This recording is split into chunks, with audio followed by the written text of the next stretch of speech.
Mr. President. Senator from Pennsylvania. Thank you, Mr. President. I rise because I want to express concerns that I have about a particular provision in the PACT Act. And it is my understanding the Senate is considering this later this week. We could be voting on cloture as early as tomorrow afternoon. My concerns with the provision of the bill as drafted are, well, I and many of my colleagues share this concern.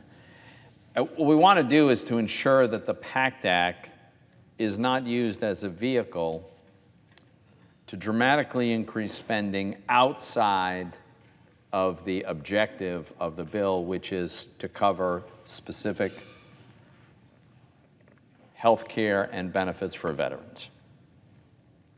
As it is written, as we are currently considering it, the PACT Act includes a budget gimmick that's designed to do exactly that. This gimmick was not in the House bill, but some senators found it necessary to add this. This gimmick is not necessary to achieve the underlying purpose of the legislation. The purpose of the legislation is to expand VA health care benefits and certain other benefits for veterans.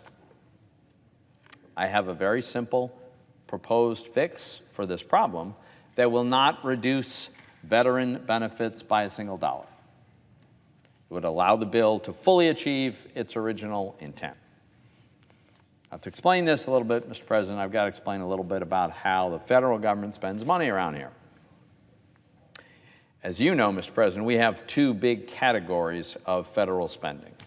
We have what we call discretionary spending, and that is the spending that is appropriated annually by Congress. That spending is limited every year. There's a cap on how much can be spent in that category. That's the first category. The second category of federal spending we call mandatory spending. This is different from discretionary spending in the sense that it's kind of automatic spending.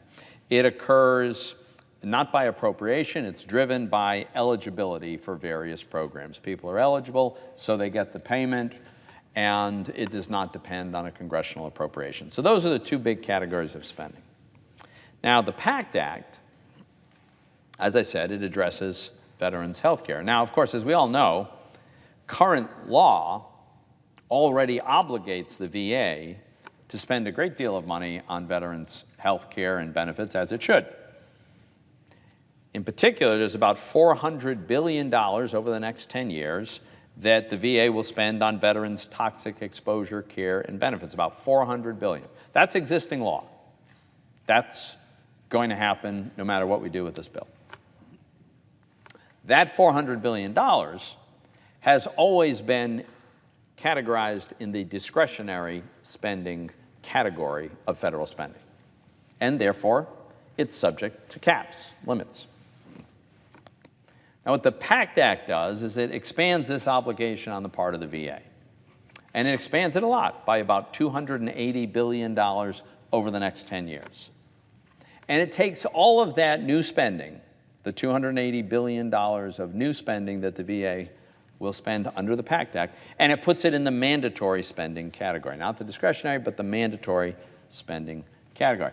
Now, we can argue about whether or not that was a good idea, but that's not my issue on the floor this evening, Mr. President. I have no quarrels with the $280 billion being in the mandatory category. That's not the issue at hand. Here's the problem with this bill. Here's the budgetary gimmick. This is what is outrageous. The bill takes the $400 billion that I mentioned earlier, the $400 billion that is obligated to be spent by the Veterans Administration by legislation passed many years ago, money that's going to be spent. It enables that spending to be shifted from the discretionary category to the mandatory category of spending. You could say, well, so what? The government's still going to spend the money either way. That's true. It's going to go for the same purpose to the same people who need it. That's all true. So why does it matter? Why did the Senate authors of this bill, unlike the House, why did they decide it's necessary to take this big category of spending that's already in existing law and move it from the discretionary spending category to the mandatory category? Well, here's the reason.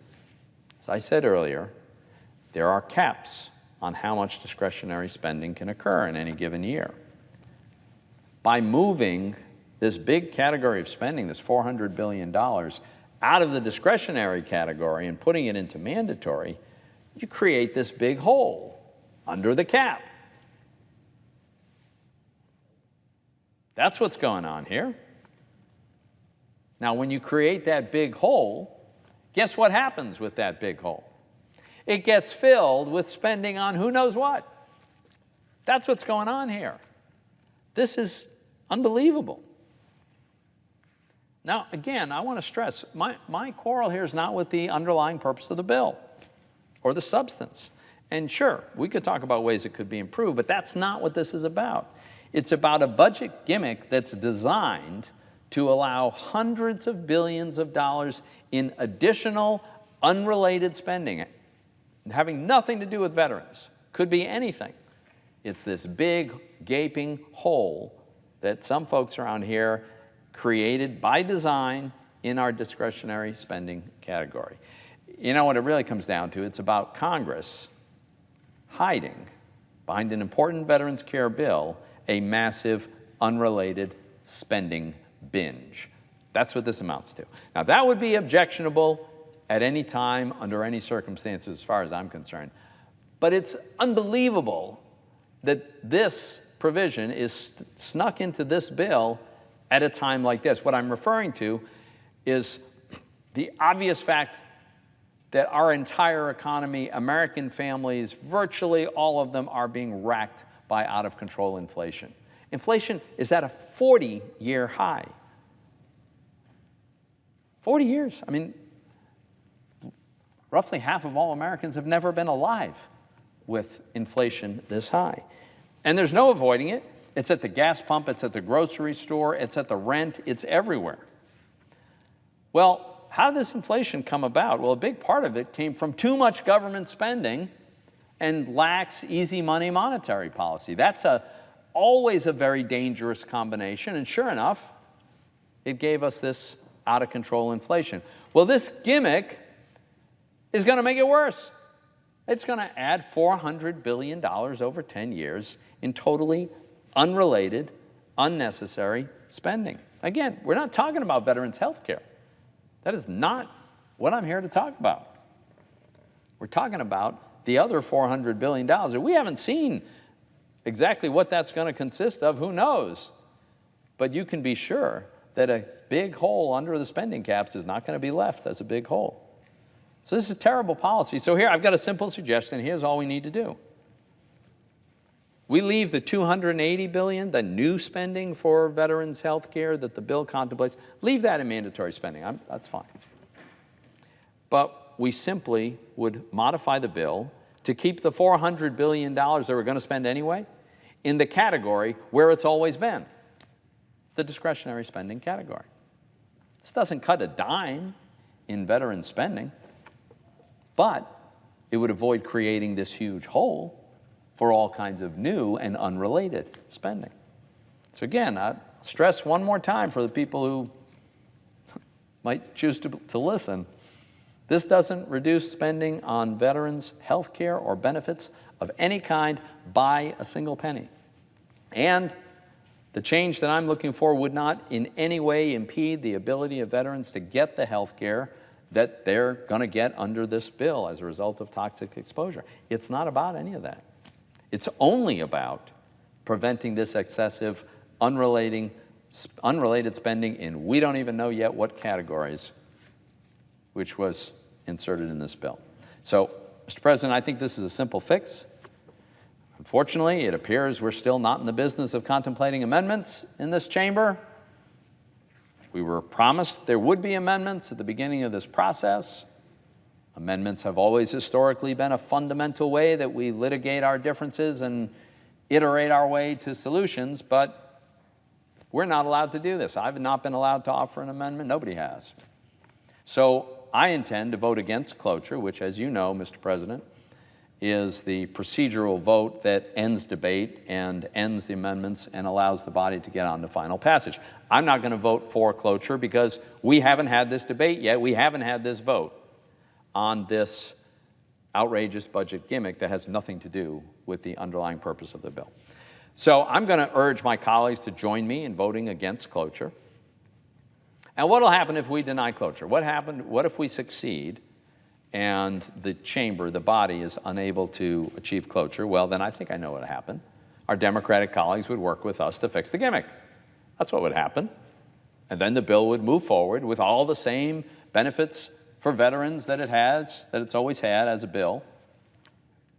And we would do this without introducing this massive unrelated spending bill. Now, why am I confident that that's what the outcome would be? Because I think our Democratic colleagues are very unlikely to forego passing a really important veterans health bill for the sake of their unrelated spending blitz.